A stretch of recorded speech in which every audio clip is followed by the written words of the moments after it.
ինչը մարդկությանը զրկեց իր իսկ ապագայից։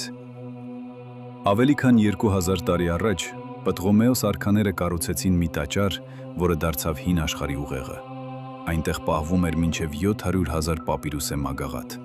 Այնտեղ հավաքված էին Արկիմեդեսի մեխանիկական գծագրերը, Էվկլիդեսի երկրաչափությունը եւ աստղագետների ճշգրիտ հաշվարկները, որոնք դեռ այն ժամանակ ապացուցում էին, որ երկիրը կլոր է։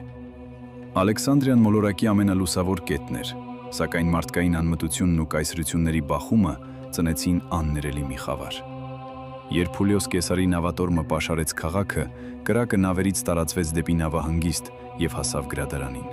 Հրդեհը կուլ տվեց տարերի իմաստությունը, վերածելով այն խեղդող սև մոխրի։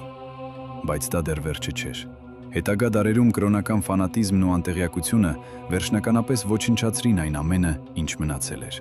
Գիտնականները պնդում են, որ եթե Ալեքսանդրիայի գրադարանը չոչնչանար, մարդկությունը կհայտնագործեր տիեզերանավերը ու ժամանակակից բժշկությունը 1000 տարի ավելի շուտ։ Այս առեղծվածային կորուստը հավերժական վերք է պատմության մարմնի վրա։ Նույնիսկ մեկ այրված գիրքը կարող է խավարեցնել ամբողջ աշխարհի ապագան։